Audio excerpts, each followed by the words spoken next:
Hello, good afternoon. How are you all? I hope you are all doing well. Well, for those who don't know me, my name is Martin Negri, a lawyer. Today we are going to talk about one of my passions, which is international business, specifically as a destination, Paraguay. After a comment that I make, we will see a video about some points of the Paraguayan macroeconomy. And I am going to personally mention some issues because, from my point of view, accompanied by some numbers, why has Paraguay become such an attractive destination for foreign investment? What one observes, in my particular case, I travel every month, establishing companies for Argentines who want to settle there, carrying out the necessary procedures for residency for entrepreneurs who wish to establish themselves in such a business-friendly jurisdiction and make it their new home. Here are some features for you to bear in mind. It is worth noting that 70% of the population of Paraguay is under 35 years old and possesses a strong work culture. In that particular circumstance, it allows one to encounter a substantial multitude of people during the peak time of their age, encompassing their age range, which is characterized by increased productivity and a deep desire to work. For any labor-intensive undertaking, Paraguay emerges as an optimal point of consideration. The population of Paraguay is 7.5 million. In other words, for the Argentine entrepreneur who wants to settle down thinking exclusively about the local market, he has to know that it is a small market. So it depends a lot on the product you want to market, whether it is convenient to eradicate it or not. Indeed, that market, despite being small in size, encompasses both a middle class and an upper class, with the middle class experiencing a steady growth in numbers, and the upper class holding a position of great importance. As a result, for any premium or high value added products, Paraguay emerges as a destination that demands meticulous attention. This fundamental aspect significantly contributes to the overall business climate and should not be overlooked. What I was saying, on one hand we have people with a work culture, with a desire to work, with a desire to move forward. The tax regime, a fundamental characteristic of Paraguay. I am going to explain it because there is a possibility that someone may not know. The income tax in the Argentine Republic is based on the principle of residence. To clarify, every individual who legally resides in Argentina is obligated to pay income tax on their earnings from anywhere in the world. This implies that anyone with residency in Argentina, regardless of whether they earn income through employment or from operating a business with global earnings, will be subject to income tax. In essence, the requirement to pay income tax applies to all residents of Argentina, without exception, and encompasses their entire income, regardless of its source or location. In the case of Paraguay, similar to Uruguay, the system of taxation on earnings is regulated by the principle of territoriality. To clarify, only income is subject to taxation, which from my perspective is the most logical criterion. Income derived from that territory is the sole basis for taxation. This is of utmost importance, for instance, at the present moment for those commonly known as digital nomads or any individual who is involved in selling, offering their work, selling their services or products in any location around the world. In this case, if you did not have any income from Paraguayan source, you would not have to pay any taxes in Paraguay. Versus in Argentina, all those profits that enter the country have to pay taxes. Another one of the fundamental features in Paraguay, it is known as the triple 10. 10% personal income tax applicable to the United States, 10% income tax imposed on individuals, 10% tax rate for legal entities, and 10% value-added tax. Versus, as we already know, 35, and 21. This results in a low tax pressure. In fact, when we compare between the quantity, we can see that the tax burden is significantly lower. When it comes to taxes and rates, Paraguay has a tax burden that is only 30% of what it is in Argentina. In other words, Paraguay experiences a tax burden that is 70% less than what we experience here in Argentina. The low tax pressure, combined with the fact that the country has a country strategy, leads to the involvement of various public entities that promote activities aligned with the country strategy. With a population of 7.5 million inhabitants, the country recognizes its main market as the world. Therefore, any activity aimed at export value addition or utilizing local labor for export is accompanied by the state. The state is viewed as a beneficial partner, not solely focused on exploiting or charging its citizens, but genuinely committed to supporting them. The state's role is not just about extracting money, but about providing assistance and fostering growth. This support creates a sense of security and confidence among businesses operating in the country, knowing that they have a reliable and supportive partner in the government. This partnership contributes to the overall economic development and prosperity of the nation. That is something that you truly have to experience, because it seems illogical that, being such brotherly countries with such similar cultures, the business climate is so visible and palpable between Argentina and Paraguay, two nations that share a deep historical connection and geographical proximity. I'm not going to say where, but there is a country where one feels, the small business owner, the entrepreneur feels that the state is more for putting a stick in the wheel than for achieving the virtuous benefit or the virtuous circle of creating jobs, generating wealth. Well, the palpable situation in Paraguay is evident day by day. Speak to anyone, from large-scale businessmen to entrepreneurs.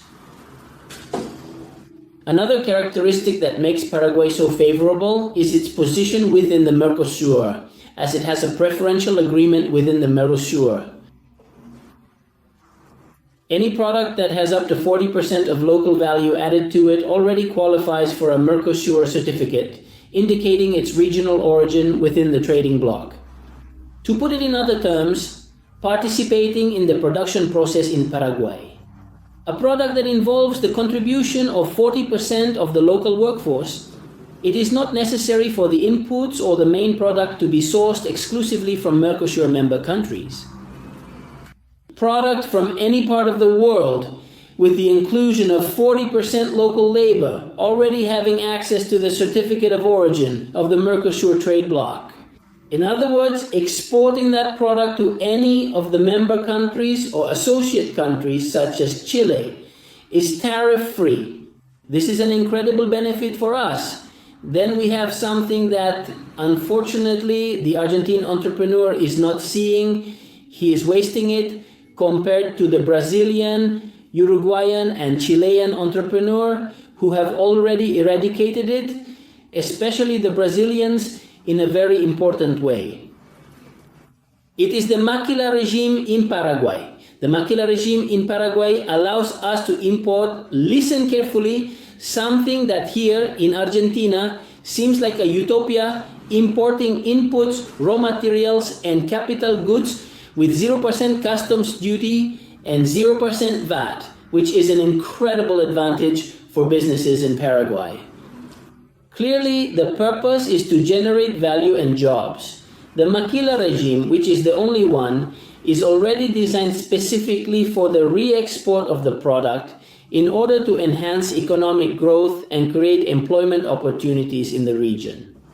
And the sole payment that the exporter is obligated to make is the 1% tax, which is imposed as a single tax and is the only tribute that they must pay in order to comply with the regulations. So, something unimaginable for Argentina, having the ability to import machinery from any location worldwide, supplies from any location worldwide, adding a 40% value and re-exporting it with the only tariff that will need to be paid, a single tariff of 1%. This is a benefit. Almost utopian for individuals originating from the Argentine Republic. It is indescribable, Well, all of this that I just told you makes a combination that is lived, that is palpable, that is not theoretical. Due to the current situation, that's why Argentina is currently experiencing a highly dystopian moment. I say Argentina is going through a process of schizophrenia directly, because if we feel some officials who from the mouth outward support the local company, the national industry, but the measures are all contrary to this stance and contradict the support they claim to provide. Once, there are no measures that support or promote entrepreneurship. That is why the truth is we do not have direct foreign investment reception. And we are an investment sender country, not a receiver. Well, this is not experienced in Paraguay. The truth is that one feels it day by day to come across people who want to work more and a state that supports the entrepreneur. It seems almost utopian. Well, now let's watch this video that I was telling you about with some very interesting characteristics of Paraguay, but more from a macroeconomic point of view. I hope you enjoy it.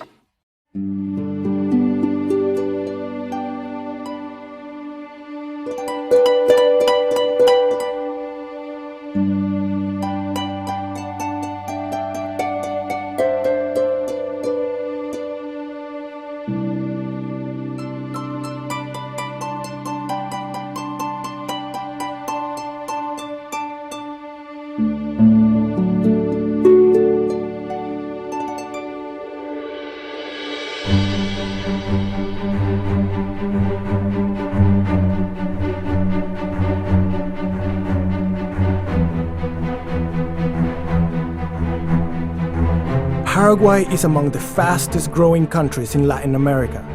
Do you know why? Find out before your competitors.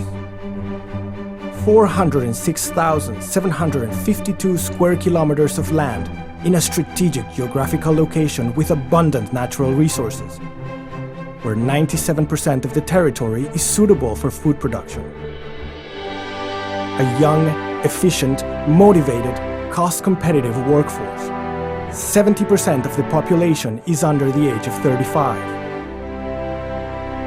A country committed to integration based on a win-win relationship and an axis of economies as food producer. One of the highest returns on investment in Latin America in recent years, 22% on average. Stable economic growth, controlled inflation. Foreign debt hedged by international reserves. Fiscal discipline. The best investment climate in the region. Price stability with an inflation rate below 5%. And an average 5.1 annual gross domestic product growth in the last 11 years. Access to Mercosur and the European Union markets with key tariff advantages. Increasing exports of manufacturers at a geometric rate. The most competitive costs in taxes, energy and labor within the region, even versus Asian countries. Paraguay opens up to the world as a business ecosystem with full potential to continue growing. Potential to triple poultry output. Annual housing demand of 100,000 units. First world producer of renewable energy per capita. Second world producer of stevia. Third largest producer and exporter of yerba mate worldwide.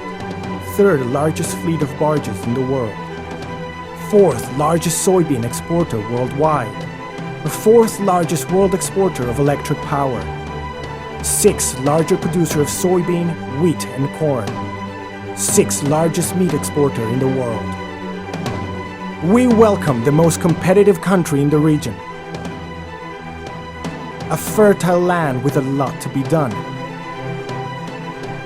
Where growth, richness and opportunities for all can be promoted through integration.